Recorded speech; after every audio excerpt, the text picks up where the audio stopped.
I went into The Flash with rock bottom expectations. And also, to be honest, as I sat in my movie theater seat, a wave of relief went over me that I was finally seeing the movie. You know, Warner Brothers did so many early screenings of this film, I think to generate chatter about the movie, which hasn't really happened, because we'll talk about how this movie kind of exists just in its own space, which is, I think, fascinating and I think benefits the film. But I think that the actual effect of all these early screenings is that it's made everybody else feel like everybody is seeing the movie but them. And I think that's a mixed bag. It could turn some people off, but it did make me very excited to finally get to see the film. I was like, I'm in, finally. And I was just really happy to go and see it. And I guess I had been worked up to such a degree that it was really nice to see that the movie itself is about letting go.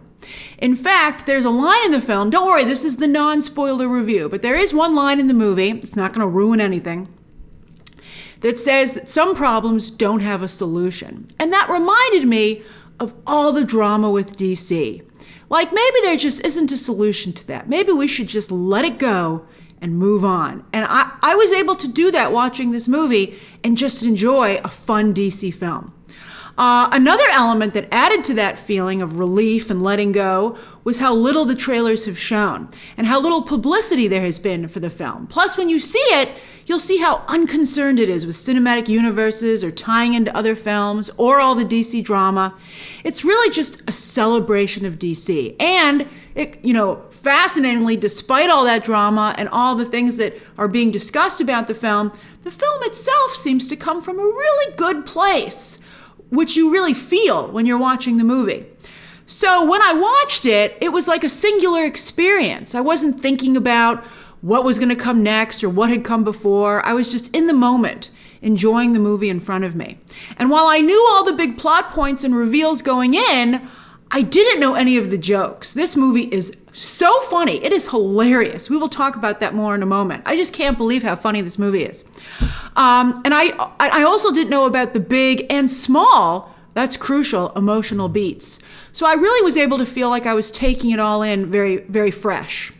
And even the things that I did know about, to actually see them, they were done so differently than I'd expected. Andy Muschietti's tone is so different than anything else. It's very fresh, again, fresh. And Ezra Miller's approach is so fresh. And it's executed, I think, so well. And again, with great love for DC, and again, coming from such a good place, that it felt, as I said, very freeing to witness it. I was like, wow, this is amazing. I mean, really, go see it in a comfortable theater, put your feet up, have a fizzy soda and popcorn or whatever your snack of choice is, and just enjoy the ride. Let it wash over you. And I think, it'll be very cathartic, especially for those of us who've really been put through the ringer by all this DC drama. Another interesting element is that the VFX seem to be intentionally wonky. I mean, they're very good in spots, but they're in some spots where you're like, that is a visual effect. It doesn't look real at all. And for some reason, it kind of worked. It clearly was a choice. And I'm still thinking about why it does work. But it did. It was weird. I was like, that looks fake as heck. But I actually kind of like it. Now let's address the three big talking points, let's say, about this movie. Ezra Miller, Christina Hodson, and the SnyderVerse. Probably the three biggest things that might keep you from seeing it. So and I understand that. The drama does exist. There is that situation. So I'm going to explain it to you as someone who is on the other side, who has seen the movie. So as for Ezra Miller, this is 100% Miller's film. Miller is on screen double, acting opposite themselves for, I would say, 80% of the movie. And Miller is fabulous. For anyone who spotted Miller early on, like at the very beginning, this is the performance we all knew and hoped that Miller was capable of. Wow, it is both heartfelt and hilarious. What a dynamic actor. And as you see what should be a star turn for them, you can't help but think not just of Jonathan Majors, but I thought of Will Smith, who at the pinnacle of his career self-destructed. And now to see Miller do the same thing, I think that it bears discussion, and an interesting discussion and a real discussion about mental health and why this is happening to people, and is there a way back? It's a tough conversation too. It's very difficult and complex, but this is an incredible performance. Just looking at this film with none of the other outside stuff going on, what Miller does here is extraordinary. While Barry only shows interest in women on screen, Barry still has big bi energy. Like, wow. Oh, and by the way, a lot of skin in this movie from Barry. From fully naked, not fully naked, but implied fully naked, to taking his shirt off a lot. I mean, suddenly I understand this comic book cover from Andy Muschietti. The movie's a little sexy, which on paper seems like a weird choice, but I thought it worked in the actual movie. I think that this is, also I have to say, I do feel that while I think anyone can enjoy this movie, but I do think that women and the LGBT community will probably maybe enjoy this movie more than some other superhero films, particularly as of late. And I wonder if, maybe more of an effort should have been made to reach out to those communities in the advertising campaign. Maybe they'll find it on their own. I don't know. But it's interesting to see. And I think Miller's Barry highlights the positivity of the LGBTQ community, from his optimism, his sense of humor, very frank, hilarious, biting, but I think also coming from a good place, to to Barry's concern for others, and particularly mental health. There are two moments in the film, which we'll discuss in the spoiler review, but two moments in particular where Barry is very concerned about the mental health of someone that he saves. And while it's very subtle, it's absolutely beautiful and such a fresh thing to bring to superhero movies. I was like, that is a great idea. There's also one shout out to an upcoming Warner Brothers film that's big with the LGBT community, well, with everybody, but particularly that community, that was so unexpected and such a delight and so well done that I absolutely loved it. And again, I can't wait to discuss it with you in the spoiler review. Overall, both Barrys, especially Barry 2, I think are very relatable to modern audiences. And wow, by the way, they let Barry 2 swear up a storm. I'm surprised this movie is rated PG-13. I mean, I didn't mind, but with that and the implied nudity, parents, pay attention to what PG-13 really means. And that's what you should consider if you really need to think about whether or not someone under 13 can go to the film. I think maybe you might want to see it first. I didn't think there was anything wrong with it, particularly when you compare it to stuff like on HBO, but it is PG-13. In this film, Miller, as I said, knocks it out of the park. And I also think Miller is clearly highly influential creatively on the film because it represents a lot of what Miller has addressed in interviews, etc., back when Miller was in a healthier mental state before Miller's breakdown. Really, I cannot say enough good things about Miller's performance. Miller is this movie, and it is a tour de force. As for Christina Hodson, with all due respect, I don't think she wrote this movie. I don't know how the WGA decided to give her sole credit, but I really don't think she wrote it. I mean, it doesn't make any sense. So far, Hodson has not written a single comedy, and this movie is a comedy. It is a very good comedy. Like, I don't know if this is the best superhero movie ever made, but it's certainly the funniest. And that makes sense when you know that Phil Lord and Chris Miller and John Francis Daley and Jonathan Goldstein worked on the script. And it was Miller, by the way, also who came up with the Back to the Future angle, which is used extensively, which is actually brilliant. Like, you might be like, how could you duplicate the Back to the Future magic? And I was very skeptical of it when I heard people say that, but now having seen the film, I'm like, oh, you kind of did. So I don't know what Hodson contributed here, to be honest with you. Maybe she copied and pasted it all together. Maybe everybody else agreed to take their name out of contention for credits. But it's hard to believe. And maybe she did write it. But it's really hard to believe that her writing has improved and the tone of it, and like she's suddenly become a master comedian, has changed this much. I also suspect that Miller and Muschietti maybe improvised a lot on set. I just don't think she wrote it.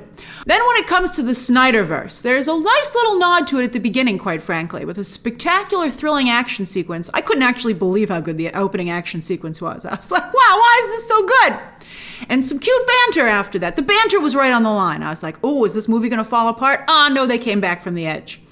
But the movie's about the Flash. It's about Barry's trauma. And it's also a celebration of all of DC. And it's not trying to destroy the SnyderVerse, but it is pointing out that the SnyderVerse is just one of many universes in DC's iconic storytelling, which goes back further than any other franchise. That was great. And this movie suggests that if you embrace that and you focus on DC and all of DC's stories and all the different stories and tones they're able to take because of that, instead of rooting for your team, it might be a better way to conduct yourself. I think the movie makes a compelling argument for having that mindset. You're like, wow, is this what it could be like? Maybe we should do this. I will say that it is frustrating that DC finally got it right with this movie. And now we're going to go right back into the drama machine, though, with new leadership under Gunn and Safran, with Gunn tending, let's be honest, to make it more about himself than the material, or at least 50-50.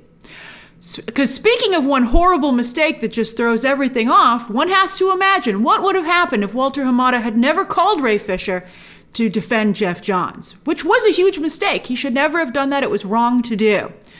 But Hamada did it! This is the first DC movie that was truly from him, as he tried to course correct and move away from the SnyderVerse and create something of his own. He picked Andy Muschietti, bringing him over from the horror division that Hamada used to run, and the results are phenomenal. As the third act of this film kind of illustrates, it's very sad what has happened to Snyder, Miller, Hamada, Fisher. Heck, all the people who clearly contributed to The Flash and didn't get any credit and made it the fantastic film that it is today. But as the Flash movie itself points out, those things did happen and they can't be fixed. So the only question that remains is how we want to move on, but it's vital that we do. I think we're all very tired, and that the Flash is just a fun popcorn movie with a beautiful message about loss and life, with a pure heart. You'll laugh, I didn't actually cry, but you'll be very sad, but you'll laugh and you'll feel great. I think this is the movie that the DC fandom needs right now. We'll see if anyone shows up. It might be too late, quite frankly, and they might have already shown it to everyone in fan screenings, but it's really fantastic.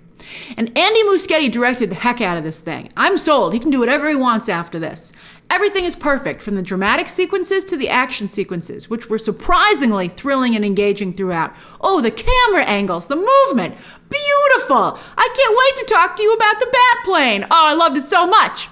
All right, so on that note, how about Batman and Supergirl? Well, Michael Keaton doesn't miss a beat coming back as Bruce Wayne/Batman. And not only does he have the exact same cadence to his delivery, which took me right back to his original performance, and I don't know if it was him or a stunt double or a combination, but boy, can he still move as Batman. I couldn't believe how well he moved. He moved better than he finally let his head turn. He moved so well. I mean, his action sequences were incredible. I can't wait to see them again. I mean, they were just a thing of beauty and precision. They were Batman. They were very Batman. I know a lot of us, I think to date, the best action sequence is the warehouse sequence from Batman v Superman, but a lot of sequences in this movie, I think, lived up to that. And this movie's like, it's not about comparing them and which one was better. It's just about delivering something that's also great. And I think that's what this movie is.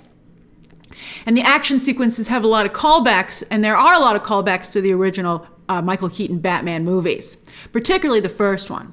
But it's not all nostalgia. Keaton's Bruce Wayne gives the best explanation I've seen yet in a movie of the multiverse. I loved it. I was like, ooh, I love this. I think I might actually finally get it. And Sasha Calle is just an absolute delight. Her scenes are a perfect nod to the original Flashpoint version of Superman, and she does look like Henry Cavill. But she's not trying to replace Henry Cavill. Instead, you truly believe that she's his cousin who was sent to Earth to protect him, just like in the comics. I absolutely adore her costume design, head to toe. Love it. The capes here are so clearly CGI, from her to Batman, but I didn't care. They look great. I was like, your CGI cape is beautiful. And her haircut, and her makeup, she gives a muted but powerful performance. Her action scenes are also incredible. This is really, by the way, the cast of the movie. It's just them. Everyone else has a surprisingly small amount of screen time. And I gotta say, I'm very happy with this trio. Well, really, it's more of a quad with the two Barrys, and Miller really makes you see them as two separate characters, which is in itself an acting feat, such an accomplishment. Maribel Verdú is okay as Barry's mother. Really, anyone could have played the role as she does here, and it's Miller who sells their relationship. Finally, after I saw the movie, I tweeted that it reminded me of the work of Bruce Timm and Paul Dini. And some of you were like, "Those are big. That's a mighty big comparison there, Grace." And I stand by it. I really do, especially their work on Justice League, particularly at the beginning of the film, with the bright colors and the classic DC setups. That opening sequence was just so DC Comics. It was a joy to watch if you truly love DC. You were like, "Wow." It reminded me as much of like when I watched the first Avengers, of capturing the comic book experience. It's hard to compare this film, though, to modern superhero movies. It harkens to a time in Hollywood before cinematic universes. In addition to the Tim Dini comparison, I would also compare it to early comic book movies. This is more like Batman, 1989, Spider-Man, the Tobey Maguire, Sam Raimi ones, and X2 in particular. It really reminded me a lot of those movies, which is great. They still hold up to this day, and I think this one probably will hold up as well. So I love this movie. I can't wait to see it again. Oh boy. I mean, I don't know if it will end anything or lead to anything, and I don't really think the movie cares, to be honest with you. It's just there to entertain, maybe make you think about a few things, open your mind, just feel the love. And on that note, to celebrate the world of DC. And on those points, I feel it succeeds wildly. So that's my non-spoiler review of The Flash. Share your thoughts down below. Subscribe today. Don't spoil anything if you happen to have seen the movie, please. I know so many of you have. And come back the weekend of release, next weekend, June 16th, for my spoiler review and other coverage. So, of course, as always, you can check out some more videos right now.